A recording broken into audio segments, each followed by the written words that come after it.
Témoignage de Blaise Pascal. Blaise Pascal est né le 19 juin 1623 à Clermont-Ferrand en Auvergne. Son père, Étienne Pascal, est un noble, juge, président de la cour de Clermont et conseiller du roi. Sa mère, Antoinette, meurt quand Blaise a 3 ans. Il a 2 sœurs, Gilberte et Jacqueline. À partir du décès de son épouse, son père élève seul ses enfants.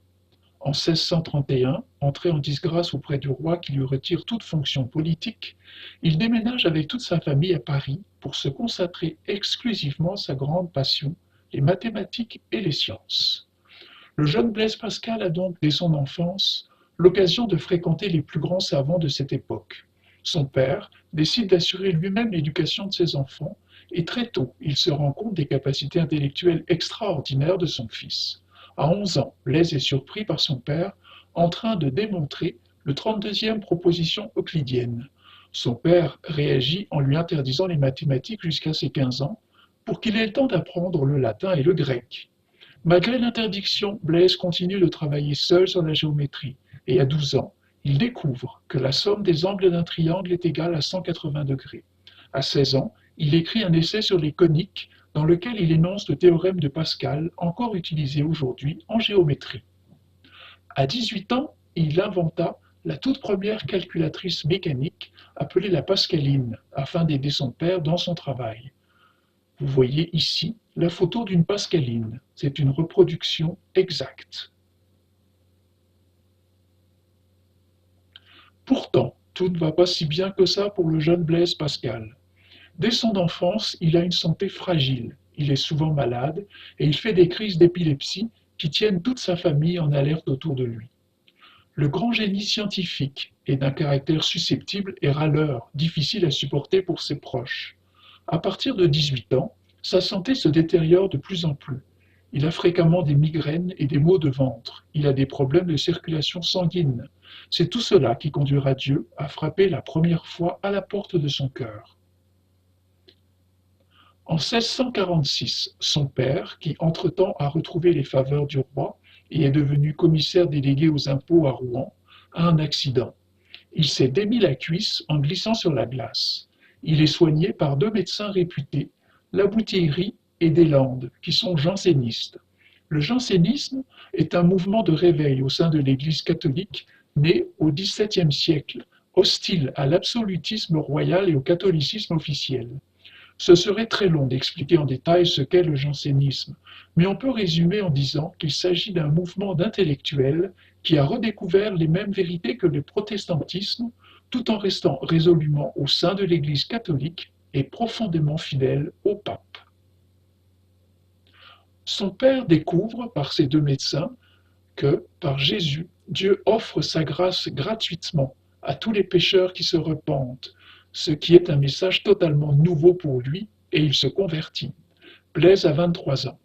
Il lit les livres d'auteurs jansénistes qui lui prêtent les nouveaux amis de son père. Et ses ouvrages le touchent profondément, particulièrement le discours de la réformation de l'homme intérieur, le fondateur du jansénisme, le Hollandais Cornelius Jansen. Il découvre que marcher sur les traces de Copernic et de Galilée pour libérer la physique du poids d'Aristote et de la scolastique n'est que la démarche d'une vaine raison, impliquée dans la souillure de l'humanité tout entière, et que tout ce génie qui bouillonne en lui ne le conduit qu'à le divertir de la révélation de Dieu.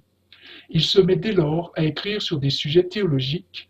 Difficile de savoir s'il s'est déjà converti à ce moment-là. En tout cas, c'est son premier contact avec l'Évangile. Ses 2 sœurs, en tout cas, se convertissent.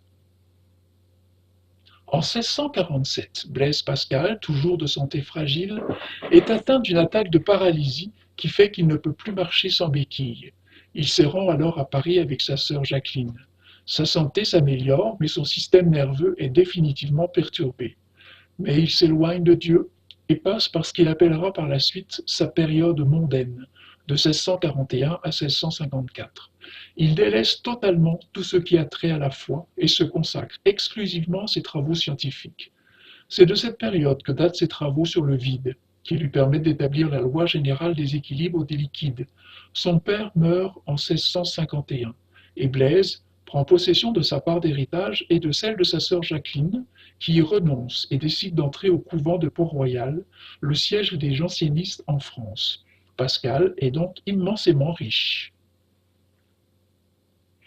C'est à cause de cette période qu'il fréquente les milieux libertins et qu'il se fait plusieurs amis dans ce milieu avec qui il restera en contact toute sa vie, parmi lesquels le duc de Rouennaise, qui se convertira par Pascal, et le chevalier de Méré.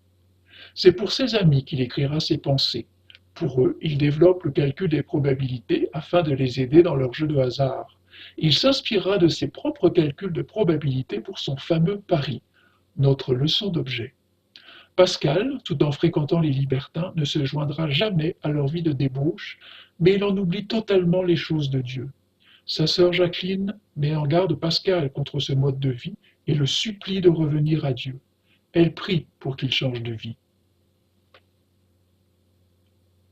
C'est plutôt Dieu qui est revenu à Pascal.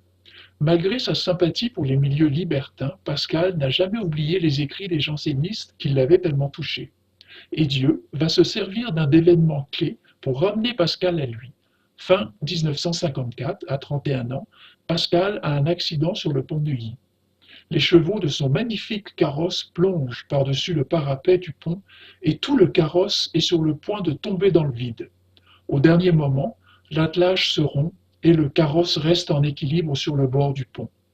Pascal s'en sort sain et sauf, mais il est hypersensible et terrifié par la proximité de la mort, il s'évanouit et ne revient à lui que 15 jours plus tard, le 23 novembre. Ce jour sera pour Pascal un nouveau départ avec Dieu. Le 23 novembre 1654, entre 10h30 et minuit et demi, Pascal a une vision intense. Il ressent la présence de Dieu sur lui et lui remet toute sa vie. Peut-être s'est-il déjà converti avant lors de sa lecture des écrits jansénistes, mais cette nuit qu'il appelle la nuit de feu devient le véritable nouveau départ de sa vie chrétienne. Lors de cette nuit mémorable, il griffonne rapidement quelques mots sur un bout de papier. Ce bout de papier, appelé le mémorial de Pascal, ne le quittera plus jamais. Contenu du mémorial de Pascal. La nuit de feu. L'an de grâce 1654. Lundi 23 novembre, jour de Saint Clément, pape et martyr et autres. Veille de Saint Chrysogone, martyr et autres. Depuis environ 10h30 du soir jusqu'à environ minuit et demi. Feu. Dieu d'Abraham, Dieu d'Isaac, Dieu de Jacob, et non des philosophes et des savants. Certitude, certitude, sentiment, joie, paix. Dieu de Jésus-Christ, Deum meum et Deum vestrum. Ton Dieu sera mon Dieu. Oubli du monde et de tout, hormis Dieu. Il ne se trouve que parmi les voies enseignées dans l'Évangile, grandeur de l'âme humaine.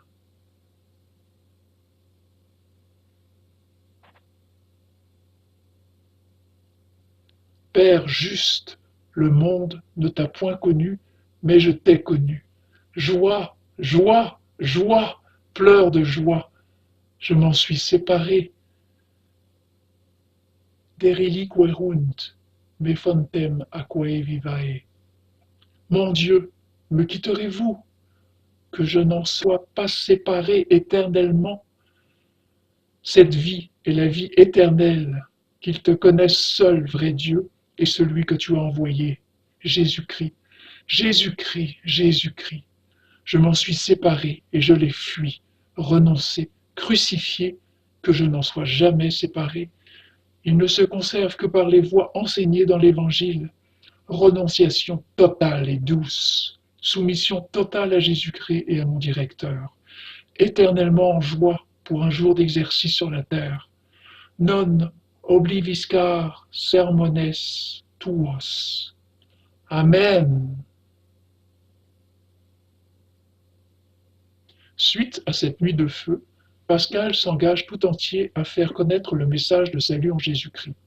Les jansénistes, persécutés par l'Église catholique officielle, notamment les jésuites, cherchaient depuis longtemps un défenseur capable de répondre aux attaques de leur adversaire par une argumentation sans faille.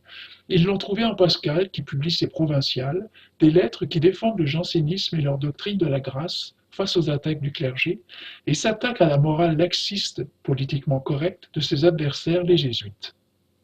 En même temps, il ne délaisse pas ses travaux scientifiques. Il désire se rendre utile à l'humanité en faisant progresser la science. Il est impossible de faire la liste de tout ce qu'il a apporté à la science, mais maintenant il sait que le plus important est ailleurs.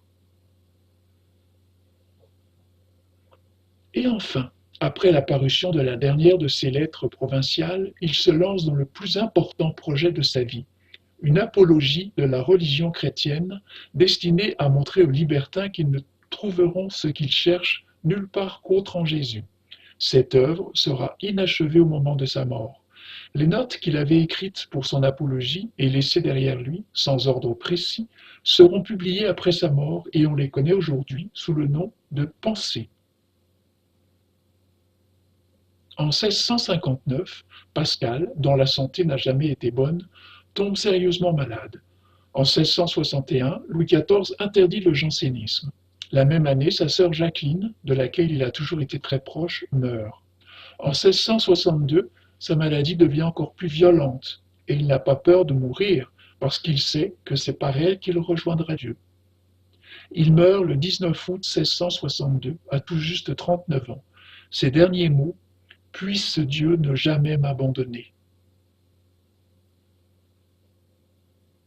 Après sa mort, l'autopsie révélera des lésions cérébrales ainsi que de graves problèmes à l'estomac et aux abdominaux.